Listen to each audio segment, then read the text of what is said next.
Some of the most brilliant minds in history have worked tirelessly to conquer the final frontier. Rocket scientists, engineers, astronauts, people who solve problems most of us can't even imagine. But sometimes, even the smartest people do something incredibly dumb. This is the story of one of the most ridiculous, poorly planned, and outright stupid things ever attempted in space. And believe it or not, it was funded, launched, and executed on purpose. Let's rewind to the early 1960s. The Cold War was in full swing. America and the Soviet Union weren't just racing to space, they were racing to prove dominance over each other. That competition gave birth to some of humanity's greatest technological leaps. But it also created paranoia, the kind that leads to very bad decisions. One of those decisions came from the United States, and it involved nukes in space. Yes, you heard that right. America once thought it would be a great idea to detonate nuclear bombs in space. Not for defense, not even for science, but to see what would happen. The project was called Operation Fishbowl, part of a larger program known as Project Dominic, and in 1962, the U.S. military launched a thermonuclear warhead into space and blew it up on purpose. Why? Well, here's the logic core. What passed for it at the time? The U.S. government wanted to test how nuclear explosions behaved outside the Earth's atmosphere. They were curious about things like EMPs, electromagnetic pulses on radiation belts. Could a nuke in space disable enemy satellites? Could it affect missile Could it create new forms of radiation? These were genuine questions, answered in the most jaw-dropping way. The test that really made headlines both then and now was called Starfish Prime. On July 9th, a Thor missile carrying a 1.4 megaton nuclear warhead was launched from Johnston Atoll in the Pacific. The missile traveled over 250 miles into the upper atmosphere and then detonated. The explosion was visible from Hawaiian Airlie 900 miles away. Witnesses reported seeing a massive, unnatural aurora-like display that lasted 4 minutes. Cameras recorded dazzling bursts of color lighting up the night sky. But what looked like a surreal light show had catastrophic consequences. The electromagnetic pulse generated by Starfish Prime was far stronger than expected. It knocked out streetlights, triggered alarms, and caused telephone outages in Hawaii. That's from nearly 1,000 miles away. Imagine what would have happened if that blast had occurred over a populated mainland. But it didn't stop there. The real disaster unfolded silently, invisibly, and over time, the explosion created artificial radiation belts around the Earth. These belts, filled with highly charged particles, began to fry satellites in orbit. Over the next several months, at least 7 satellites, some American, some foreign, malfunctioned or died entirely because of radiation from Starfish Prime. That included Telstar 1, the world's first active communications satellite. A massive leap forward for global communication. Fried by a nuke, we set off ourselves. And here's the kicker. Scientists had no idea how bad it would be. They didn't expect such a massive EMP. They didn't predict how long the radiation would linger. They didn't fully understand how fragile satellites were. In the rush to one-up the Soviets, basic caution was thrown out there, and that's what makes it so mind-blowingly stupid. Now, you might be thinking, well, that was decades ago. People learned from their mistakes, right? You'd hope so. But space is filled with stories of humanity's short-sightedness and occasional insanity. Let's talk about the Apollo 12 lightning incident. When a Saturn V rocket carrying the Apollo 12 crew launched in November 1969, a lightning bolt struck the rocket just 36 seconds after takeoff. Then, another one hit 16 seconds later. Both strikes temporarily knocked out the spacecraft's guidance systems. Why did this happen? Because someone decided it was okay to launch during a thunderstorm. The only thing that saved the mission was a quick-thinking flight controller named John Aaron.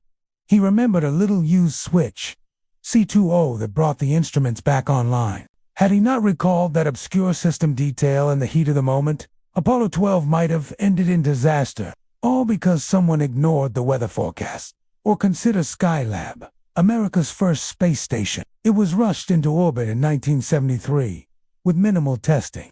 On its way up, part of the thermal shield ripped off, and one of the solar panels didn't deploy. Inside the station, temperatures soared past 126 degrees Fahrenheit, hot enough to cook the astronauts. It took an emergency repair mission and some very creative engineering just to keep it habitable. Why? The rush. Because NASA wanted to beat the Soviets to having a manned station in orbit. Again, fear and ego overruled caution. Then there's the bizarre story of the space beer. In the 2010s, a private company partnered with a brewery to send hops to space to make a beer from space-grown ingredients. They claimed that this would create a unique flavor thanks to microgravity exposure. While harmless, it's a great example of turning science into a gimmick. The experiment had no real research value, just a marketing stunt. And yes, people paid absurd amounts of money for that buyer. But perhaps nothing tops the sheer absurdity of NASA's paintball gun plan. In the 2010s, scientists brainstormed ways to prevent potentially dangerous asteroids from hitting Earth. One of the proposals: shoot the asteroid with giant paint. The idea was to cover the surface in white paintballs. To increase its more reflection would cause the asteroid to absorb less sunlight, changing its trajectory slightly over time.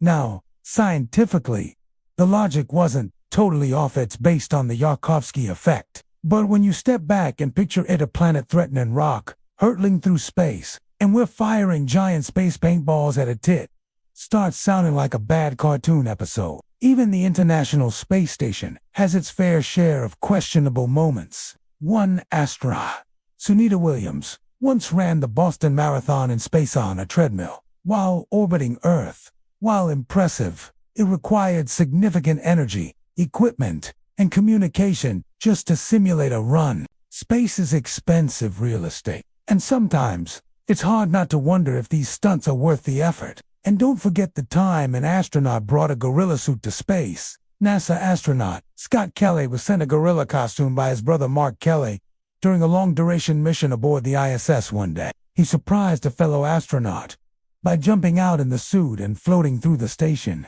Hilarious. Absolutely. Mission critical. Not even close. But again, it happened in space.